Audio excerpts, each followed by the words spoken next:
Pendongeng Handal Part 2.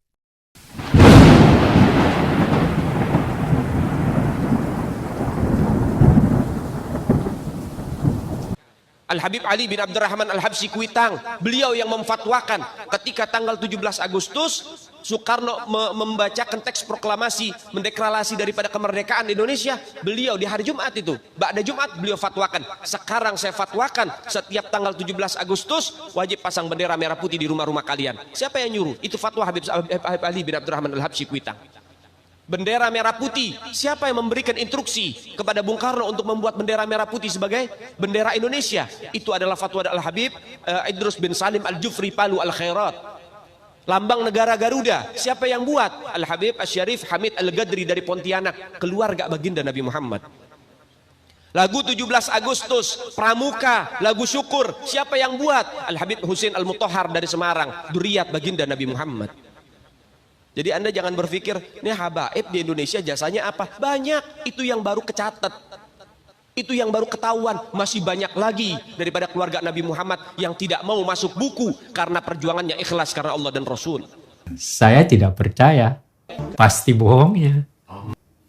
Mr. Muhammad Yamin sudah menulis buku yang berjudul 6.000 tahun Sang Merah Putih. Dengan fakta-fakta yang secara historis bisa dipercaya. Saya tidak percaya karena saya punya dokumen yang sedemikian rupa bisa dipercaya, ditulis oleh seorang pejuang.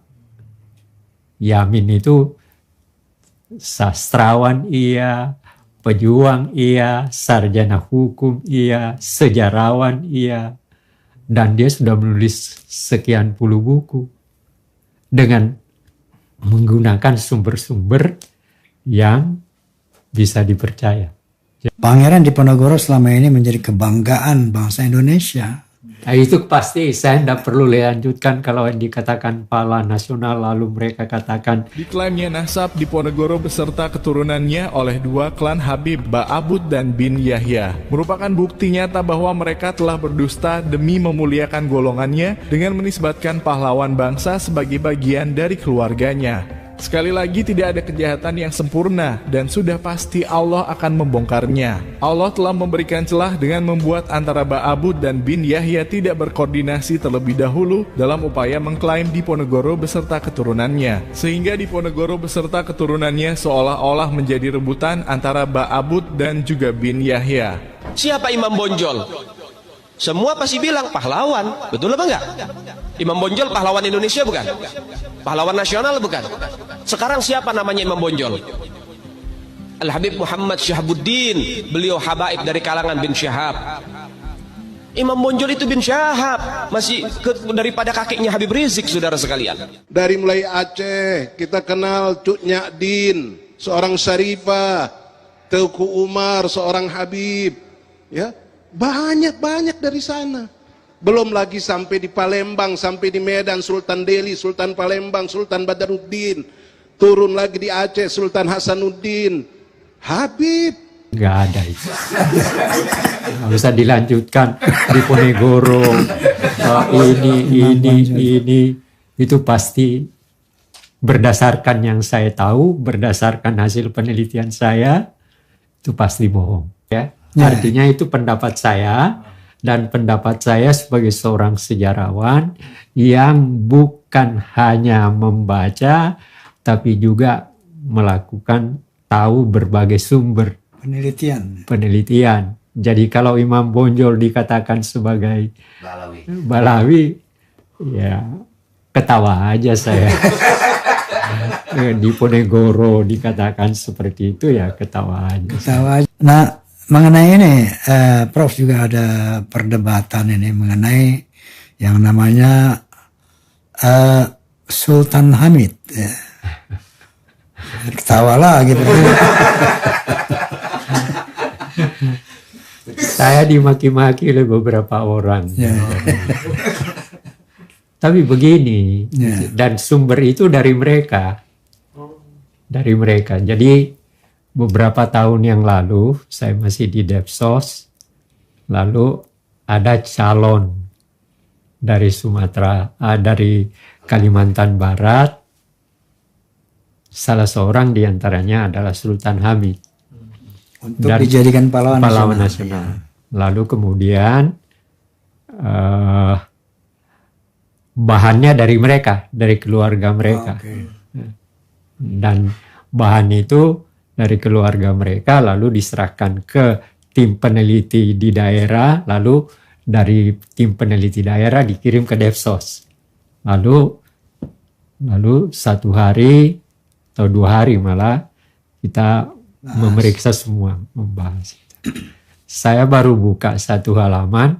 Kebetulan halaman pertama yang saya buka itu adalah Sultan Hamid sedang menandatangani dengan gembira bahwa dia dinaikkan pangkatnya dari kolonel menjadi mayor jenderal pada tahun 47.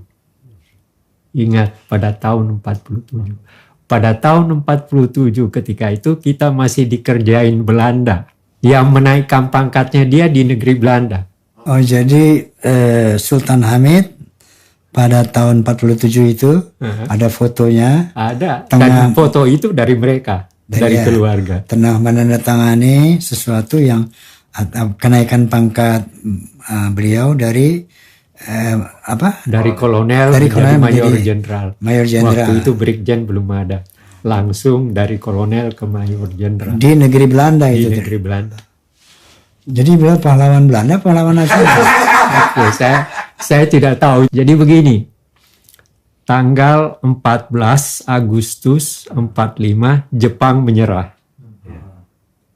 Tanggal 15 berita itu sampai ke Indonesia bahwa Jepang sudah kalah. Nah, kelompok pemuda Sahrir mendesak kepada Bung Karno dan Bung Hatta, segera kamu membacakan proklamasi kemerdekaan lewat radio. Nah, Bung Karno tidak mau, Bung Hatta tidak mau. Makanya diculik dia ke Rengas Dengklok. Itu ceritanya. Nah, setelah kembali dari Rengas Dengklok, maka dia dibawa ke Imam Bonjol nomor 1, rumah daripada perwakilan Angkatan Laut Jepang, Maeda. Nah, disitulah proklamasi itu dibuat. Bukan di Rengas Dengklok ke Kuitang dulu nggak? Nggak ada cerita itu. Nggak. Ya sepanjang yang saya baca, yang saya diajari, tidak pernah ada kata-kata itu.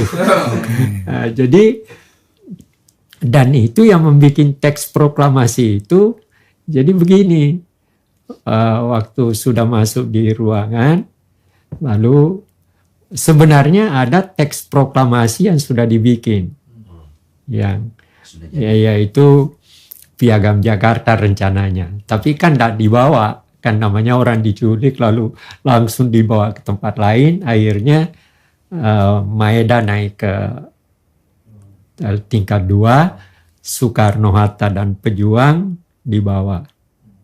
Lalu